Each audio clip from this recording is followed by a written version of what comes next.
Hello दोस्तों, स्वागत है आपका आपके अपने यूट्यूब चैनल जीएस परिवार में। दोस्तों, आज हम हिंदी के कुछ महत्वपूर्ण प्रश्नों का अध्ययन करेंगे जो कि आने वाली परीक्षाओं के लिए बहुत ही महत्वपूर्ण साबित होंगे। इस सीरीज का पहला प्रश्न है हमारा, धरेश में कौन सी संधि होगी? ऑप्शन ए यण संधि, ऑप्शन बी गुण संधि, ऑप्शन सी विसर्ग संधि, ऑप्शन डी अयादी संधि। तो फ्रेंड्स, बताइए इस प्रश्न का आंसर क्या होगा। चलिए देखते हैं इस प्रश्न का राइट आंसर क्या होगा। इस प्रश्न का राइट आंसर है ऑप्शन बी गुण संधि। धरेश धरा प्लस ईस गुण संधि होगी। चलिए नेक्स्ट प्रश्न देखते हैं। नेक्स्ट प्रश्न हमारा, जो पृथ्वी से संबंधित है के लिए एक शब्द। ऑप्शन ए प्रथा, ऑप्शन बी लौकिक, ऑप्शन सी भौगोलिक, ऑप्शन डी पार्थिव। तो फ्रेंड्स, बताइए इस प्रश्न का राइट आंसर क्या होगा। चलिए देखते हैं इस प्रश्न का राइट आंसर क्या होगा। इस प्रश्न का राइट आंसर है ऑप्शन डी पार्थिव, पृथ्वी से संबंध रखने वाला पार्थिव। चलिए दोस्तों, अब हम नेक्स्ट प्रश्न देखते हैं। नेक्स्ट प्रश्न है हमारा, ऐसी वस्तु जो किसी के पाने योग्य हो के लिए एक शब्द क्या होगा? ऑप्शन ए प्राप्तव्य, ऑप्शन बी कोशेष्य, ऑप्शन सी प्रार्थी, ऑप्शन डी चाक्षुष। तो फ्रेंड्स, बताइए इस प्रश्न का राइट आंसर क्या होगा। इस प्रश्न का राइट आंसर होगा ऑप्शन ए प्राप्तव्य। ऐसी वस्तु जो किसी से पाने योग्य हो के लिए एक शब्द के लिए हम प्राप्तव्य शब्द का प्रयोग कर सकते हैं। चलिए हम नेक्स्ट प्रश्न देखते हैं। नेक्स्ट प्रश्न है हमारा, जिसका हृदय टूटा हो के लिए एक शब्द क्या होगा? ऑप्शन ए दिल जले, ऑप्शन बी वितिक्त, ऑप्शन सी बिरही, ऑप्शन डी भग्न हृदय। तो फ्रेंड्स, बताइए इस प्रश्न का राइट आंसर क्या होगा। इस प्रश्न का राइट आंसर है ऑप्शन डी भग्न हृदय। चलिए दोस्तों, अब हम नेक्स्ट प्रश्न देखते हैं। नेक्स्ट प्रश्न है हमारा, ऊषा का विपरीतार्थ शब्द होगा। ऑप्शन ए प्रातः, ऑप्शन बी दोपहर, ऑप्शन सी रात्रि, ऑप्शन डी संध्या। तो दोस्तों, बताइए इस प्रश्न का आंसर क्या होगा, राइट आंसर। चलिए देखते हैं इस प्रश्न का राइट आंसर क्या होगा। इस प्रश्न का राइट आंसर है ऑप्शन डी संध्या। उषा का विलोम शब्द संध्या होता है। चलिए अब हम नेक्स्ट प्रश्न देखते हैं। नेक्स्ट प्रश्न है हमारा, ऋषि का स्त्रीलिंग रूप क्या होगा? ऑप्शन ए ऋषिणी, ऑप्शन बी ऋषि पत्नी, ऑप्शन सी ऋषिका, ऑप्शन डी ऋषि। तो दोस्तों, बताइए इस प्रश्न का राइट आंसर क्या होगा। चलिए देखते हैं। इस प्रश्न का राइट आंसर होगा ऑप्शन सी ऋषिका। चलिए अब हम नेक्स्ट प्रश्न देखते हैं। नेक्स्ट प्रश्न है हमारा, हस्तलिखित में कौन सा समास होगा? ऑप्शन ए कर्मधारय, ऑप्शन बी तत्पुरुष, ऑप्शन सी बहुब्रीहि, ऑप्शन डी द्वंद्व। तो फ्रेंड्स, बताइए इस प्रश्न का राइट आंसर क्या होगा। हस्तलिखित में ऑप्शन बी राइट आंसर होगा, ऑप्शन बी तत्पुरुष समास। हस्तलिखित मतलब हाथ से लिखा हुआ। चलिए अब हम नेक्स्ट प्रश्न देखते हैं। नेक्स्ट प्रश्न है हमारा, सोने में सुगंध होना मुहावरे का सही अर्थ है। ऑप्शन ए सुंदर वस्तु में और गुण होना, ऑप्शन बी सुगंध से युक्त आभूषण, ऑप्शन सी सुंदर आभूषण होना, ऑप्शन डी सुगंधित होना। तो दोस्तों, बताइए इस प्रश्न का राइट आंसर क्या होगा। चलिए देखते हैं। इस प्रश्न का राइट आंसर होगा ऑप्शन ए सुंदर वस्तु में और गुण होना। सोने में सुगंध होने का अर्थ होता है सुंदर वस्तु में और गुण होना। चलिए दोस्तों, अब नेक्स्ट प्रश्न देखते हैं। नेक्स्ट प्रश्न है हमारा, सौंदर्य का पर्यायवाची शब्द नहीं है। कौन सा शब्द सौंदर्य का पर्यायवाची नहीं है? ऑप्शन ए शोभा, ऑप्शन बी सुषमा, ऑप्शन सी सुंदरता, ऑप्शन डी रमणी। तो फ्रेंड्स बताइए इस प्रश्न का राइट आंसर क्या होगा? इस प्रश्न का राइट आंसर है ऑप्शन डी रमणी। जबकि शोभा, सुषमा और सुंदरता सभी सौंदर्य के पर्यायवाची हैं, जबकि रमणी सौंदर्य का पर्यायवाची नहीं है। चलिए दोस्तों, अब हम नेक्स्ट प्रश्न देखते हैं। नेक्स्ट प्रश्न हमारा, युगों से चले आने वाले के लिए एक शब्द, युगों युगों से चले आने वाले के लिए एक शब्द होगा। अर्वाचीन, ऑप्शन ए अर्वाचीन, ऑप्शन बी युगांतर, ऑप्शन सी युगांत, ऑप्शन डी सनातन। तो फ्रेंड्स बताइए इस प्रश्न का राइट आंसर क्या होगा? चलिए देखते हैं। इस प्रश्न का राइट आंसर होगा ऑप्शन डी सनातन। चलिए अब हम नेक्स्ट प्रश्न देखते हैं। नेक्स्ट प्रश्न हमारा, हिंदी भाषा के विकास का सही अनुक्रम कौन सा है?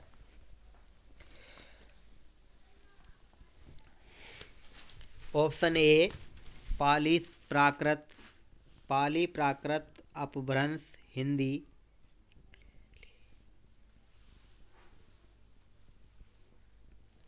प्राकृत अपभ्रंश हिंदी पाली, अपभ्रंश पाली प्राकृत हिंदी, ऑप्शन डी पाली हिंदी पाली अपभ्रंश प्राकृत।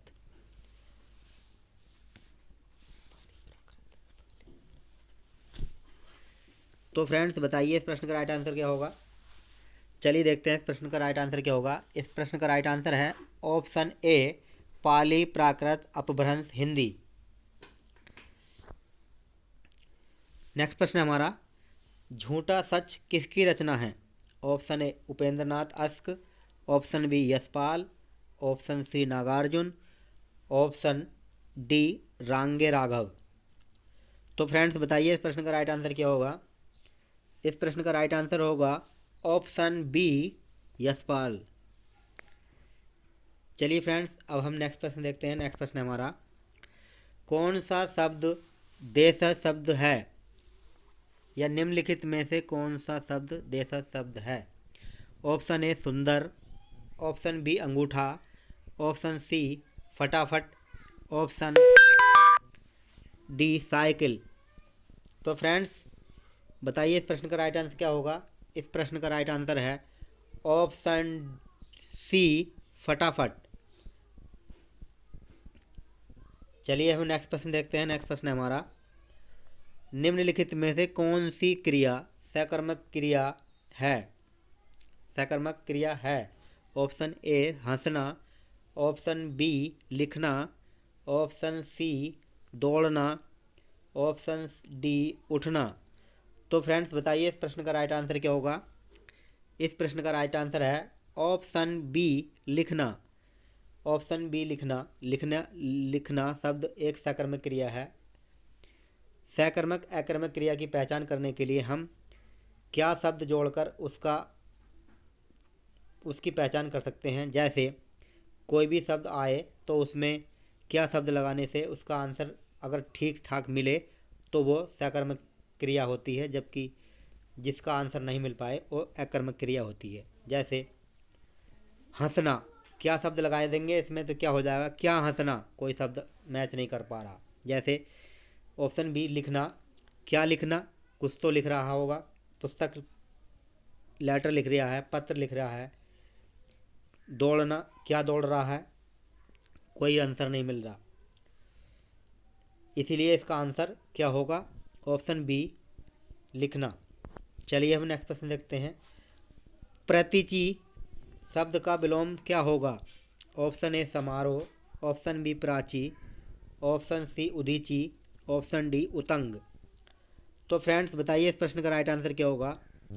इस प्रश्न का राइट आंसर है ऑप्शन बी प्राची। प्राची का विलोम प्रतीचि या प्रतीचि का विलोम प्राची। चलिए अब हम नेक्स्ट प्रश्न देखते हैं। नेक्स्ट प्रश्न है हमारा,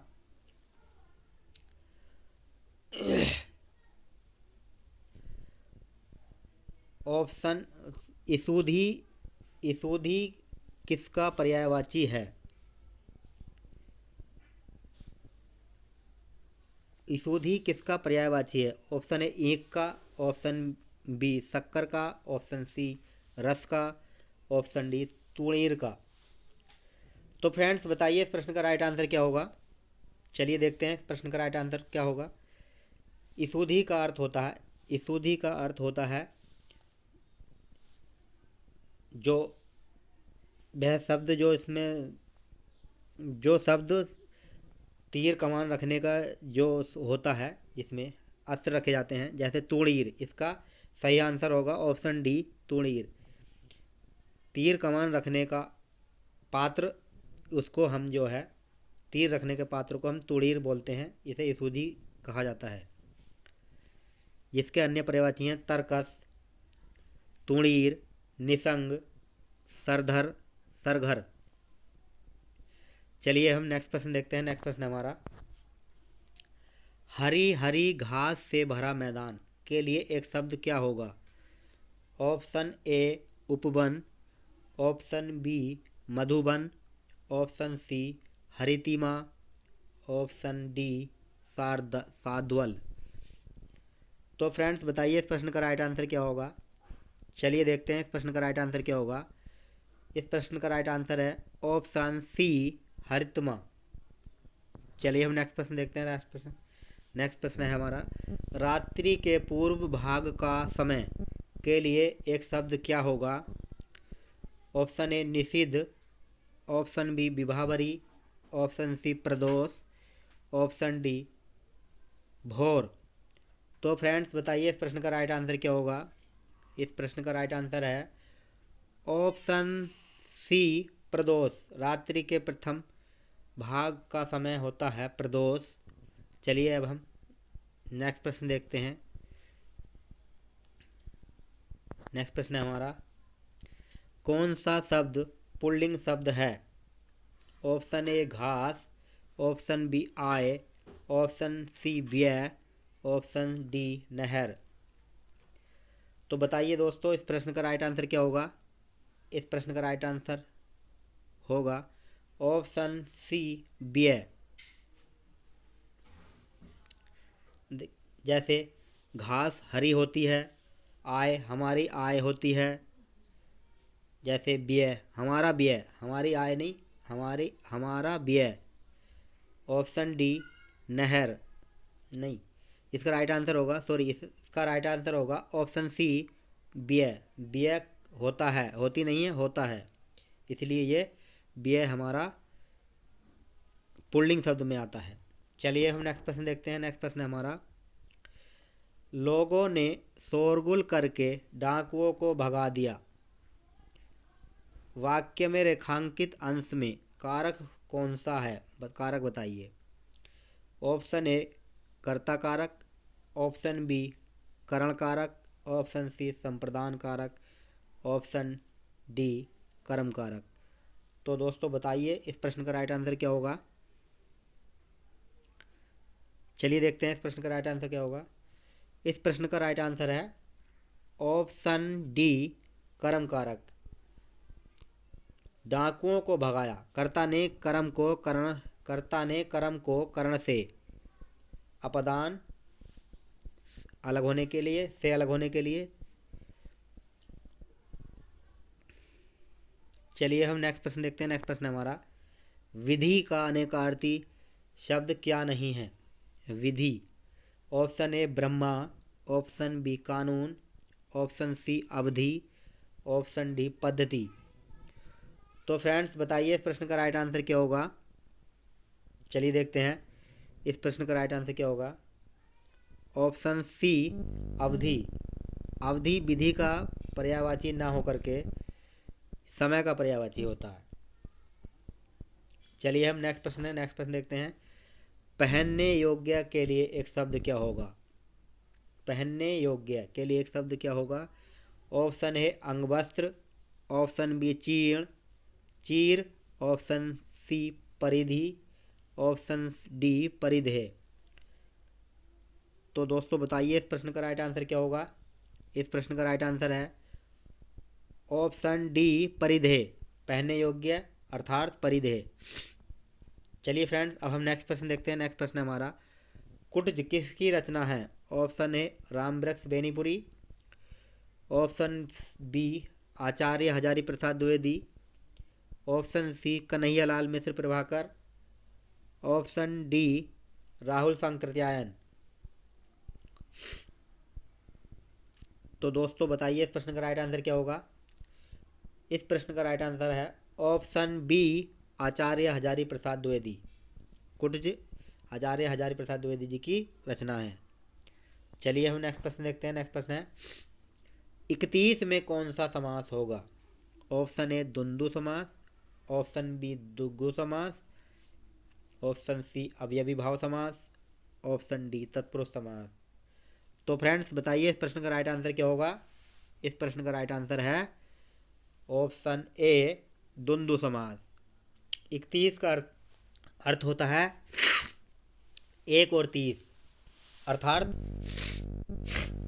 द्वंद्व समास इस समास का उदाहरण है। चलिए हम नेक्स्ट प्रश्न देखते हैं। नेक्स्ट प्रश्न है हमारा, कालवाचक क्रिया विशेषण का वाक्य कौन सा है? ऑप्शन ए वह बहुत थक गया है, ऑप्शन बी वह अभी अभी आया है, ऑप्शन सी वह अंदर बैठा है, ऑप्शन डी वह भली भांति नाच लेता है। तो दोस्तों बताइए इस प्रश्न का राइट आंसर क्या होगा? इस प्रश्न का राइट आंसर है ऑप्शन बी वह अभी अभी आया है, क्योंकि इसमें अभी अभी का मतलब होता है कालवाचक, काल को दर्शा रहा है, इसीलिए कालवाचक क्रिया विशेषण होगा। Option B is right answer. चलिए दोस्तों अब हम नेक्स्ट थाली का बैंगन, थाली का बैंगन से क्या अभिप्राय है? ऑप्शन ए सिद्धांतहीन व्यक्ति, ऑप्शन बी गोलमटोल, ऑप्शन सी अधिक चिकना, ऑप्शन डी चौड़ा होना। तो दोस्तों बताइए इस प्रश्न का राइट आंसर क्या होगा?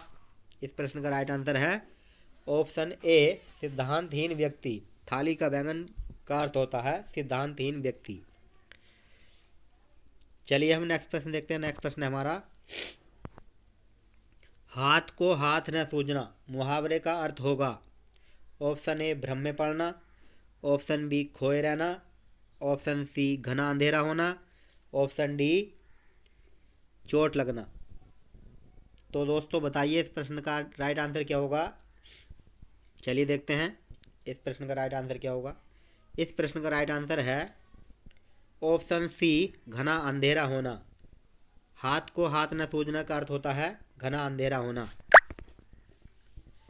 तो फ्रेंड्स ये हमारे हिंदी के कुछ महत्वपूर्ण प्रश्न थे। आपको कैसे लगे कमेंट्स में लिखना ना भूलें, और लाइक करना शेयर करना भी ना भूलें। तो friends thank you for watching. चलिए फिर हम नेक्स्ट वीडियो में फिर मिलते हैं। Thank you for watching.